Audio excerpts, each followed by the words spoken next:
tú has pronunciado la palabra clave, meditación. Pues eso es. A mí lo que mis maestros me han enseñado no es que el Tantra nació en el siglo VII, en los Upanishads, ni en el siglo XI o XII, cuando se divulgó. El Tantra nace en el momento en que Shakti se dirige a Shiva y le dice: oh maestro, enséñame los misterios del universo. Exactamente. Entonces Shiva atrae a Shakti a su regazo y en forma de, me parece que son 137, pero seguramente me equivoco porque yo con los números... 112, bueno, pues 112, le enseña los 112 asanas, posturas del Tantra, que son los que están en los templos de Kayurao, con Arak, etc., que son 112 formas de meditación. De los 112 hay dos relacionados con el Maituna, hay dos de los 112. Sí, es verdad, tiene toda la razón. Y dentro del Mahanivana Tantra, al final, Parvati, hablándole a Shiva, le dice: maestro, ¿tú crees que el hombre de esta época, de la Kali Yuga, está capacitado para vivir la ofrenda que les has hecho de la utilización de los sentidos? Y llegan a la conclusión de que el hombre de esta edad, de mente inquieta, de mente débil, y de mucha pasión, de mucha libido y mente inquieta, son absolutamente incapaces para realizar el Pero Panchakula. precisamente el Tantra es la vía del Kali Yuga.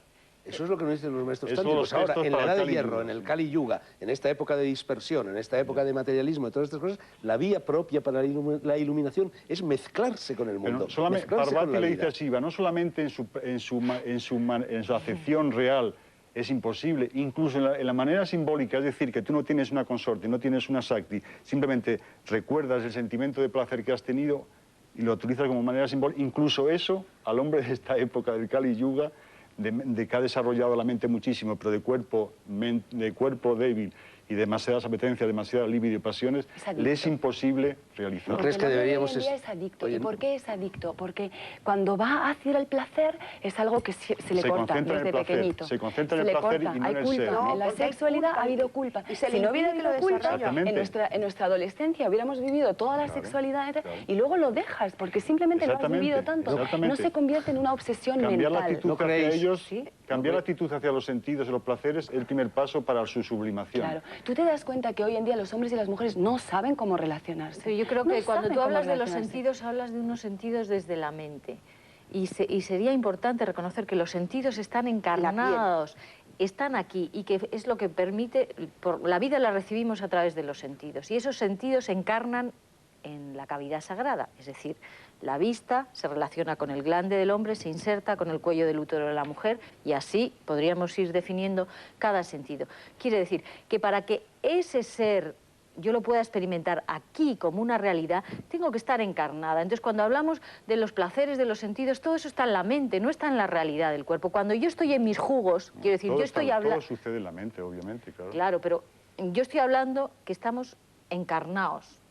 Y ese ser hay que experimentarlo desde lo que tenemos. Y tenemos unos sentidos que reciben la vida y los elementos, que ahí estaba representado, que es lo que quería decir antes, que muchas veces no se entiende qué quiere decir eso. Ahí están representados los 5 elementos. Y los 5 elementos son los 5 sentidos que se encarnan en la cavidad sagrada. Si nosotros no hemos hecho sagrada la cavidad, o estamos cortados por la cabeza o por el tronco, es otro asunto a resolver. Pero no puede haber una vida real, ni una meditación real, ni una experiencia del ser si no hay una encarnación. Carmen, en relación con lo que estás diciendo, ahí falta un elemento. Falta una jarra en forma de ánfora llena de agua coloreada que representa precisamente el útero materno y el útero cósmico, y el agua sería el líquido amniótico en el que se produce la generación de la vida. Pero yo creo que, para seguir siendo pedagógicos, Fernando, deberíamos explicar a los valencianos qué es el Kali Yuga. Quizá tú eres la persona más indicada para explicárnoslo. Pues vamos a ver, sí. Con brevedad, ¿eh? La teoría de las yugas pertenece al Tantra, efectivamente, al Mahanirvana Tantra, en el cual se habla de 4 eras. En la primera, que es la Satya Yuga, el hombre vivía pendiente de los sacramentos, de los rituales y de los Vedas, con lo cual no tenía libertad cero. En la siguiente época se le quita de toda esa libertad que tiene, de esa carencia de libertad, se le da 1/4 de libertad para que actúe, con lo cual empiezan los problemas porque la libertad es la capacidad de equivocarte. Esa es la Treta Yuga. En la siguiente era, que es la Dwapara, le quitan de esa ausencia de libertad, le quitan otro 1/4, con lo cual le queda la mitad, con lo cual el hombre empieza a equivocarse mucho más. El Mahanirvana Tantra dice que está perdiendo el Dharma, para mí está ganando libertad, es decir, que en la siguiente época pierde otro 1/4 de libertad, y en el Kali Yuga que estamos ahora, el hombre ha ganado la libertad, con lo cual ha ganado la capacidad de equivocarse, que al fin y al cabo la libertad no es otra cosa que nuestra capacidad de equivocarse. Entonces al hombre de esta época, sujeto a todas estas implicaciones de mente débil, de libertad absoluta, de carencia de tradiciones. Los tantras, efectivamente, es el libro de esta época. Para la primera yuga son los Vedas, para la segunda son los libros de Manu, para la tercera época los Puranas y para esta son los tantras. Pero no el tantra que es relacionado con el camino inverso, que el camino inverso del Panchamakara es lo que llaman el camino inverso. La teoría, ¿cuál es? Que si lo que nos ha alejado del ser son los sentidos, el único camino que podemos tomar para volver otra vez al ser es utilizando esos impulsos, pero al revés. Es decir, en vez de concentrarse el camino de vuelta y no seguir por ese camino. Porque esto es un yoga. Bueno, vamos a ver, por lo tanto, añadamos a lo que tú has dicho que según los doctores el Kali Yuga está a punto de terminarse. Sí. Es más o menos eso que en la nueva era se llama que está entrando la era de Acuario, que hemos entrado ya, etcétera, etcétera. Y bueno, la gente que es capaz de funcionar sin de acuerdo a ningún molde, ni tradición, ni religión. Con lo cual esta época que vivimos, absolutamente caótica, tiene una belleza, que es que te permite que salga el molde. Y el Tantra nos dice, todo es legítimo, en esta época no hay distinción entre lo sagrado y lo profano, por lo tanto podemos encontrar lo sagrado a través de lo profano. Es lo mismo de los cátaros, al hombre justo todo le está permitido. Pero el hombre justo es aquel que está absolutamente desapegado de los sentidos. Ese claro, es el hombre naturalmente, justo, pero si que le dan libertad a actuar porque sabe que va a comportarse no de acuerdo con el deber, que el deber es la sublimación de la libertad, ¿no? El hombre ese que tú estás hablando, que todo está permitido, como San Juan Agustín decía, el que ama a Dios todo está permitido. En fin, muchos místicos y filósofos han dicho eso. Esa es la persona que realmente se tiene seguridad absoluta de que cuando actúe no va a actuar de acuerdo a sus intereses personales, sino va a actuar de acuerdo al deber o bien universal. Si tus sentidos están insertados, tú respetas la vida, porque yo te miro con respeto y con amor. Si yo no estoy encarnada, yo te voy a mirar con deseo, con posesión.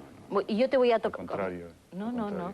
Cuando tú piensas que el otro es parte de ti, que es el auténtico tantra, entonces actualmente la actitud hacia él es de devoción. Por eso claro, el tantra es una religión de devoción, porque tú percibes que todo lo que existe es manifestación de la Madre Divina. Entonces, ¿qué sentimiento más natural te surge que si piensas que todo es manifestación de la Madre, que devoción y amor? Pero yo eso lo hago a través de los sentidos. Esa es la belleza del tantra, ¿no? Que no te rechaza el mundo de los objetos ni de los sentidos, sino que te dice, no, todo eso es la manifestación de la Madre Divina, pero tienes que atravesarlos y vivirlos, porque con la ignorancia se atraviesa el mundo y con la sabiduría se alcanza la inmortalidad. Pero la manera de adquirir la sabiduría es a través del mundo, no hay otro camino que el mundo. Claro, por eso yo utilizo, es muy diferente tocar reconociendo que tocar poseyendo.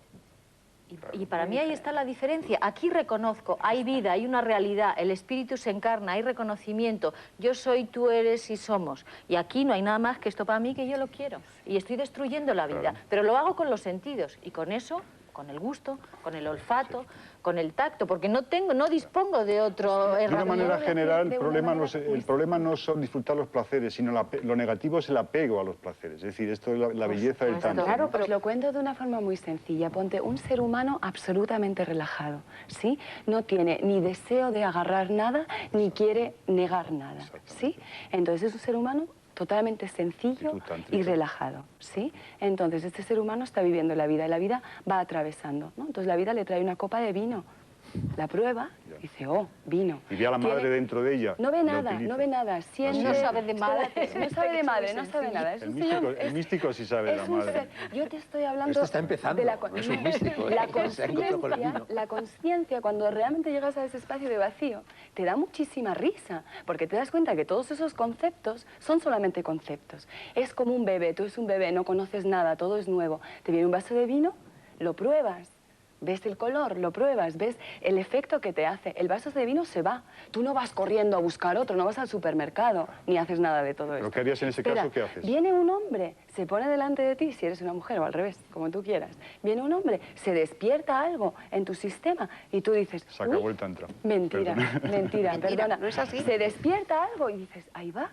Mira lo que está pasando. Y entonces, como tú estás tan relajado, eso te atraviesa, ¿sí? Y lo dejas pasar. Ahora os voy a contar un cuento, muy rápidamente.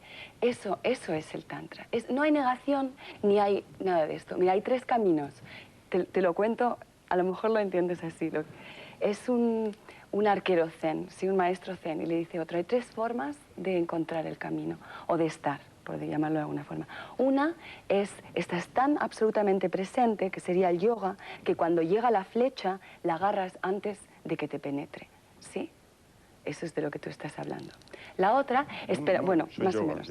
La otra, estás totalmente relajado, llega la flecha, te penetra, te atraviesa y dices, ups, pasó. ¿sí?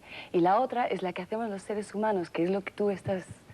Es que llega la flecha, estamos todos despistados, nadie se entera de nada, llega la flecha, te atraviesa, la agarras y dices, ¿por qué yo? ¿Por qué yo? ¿Sí? Entonces ahí es donde no hay consciencia.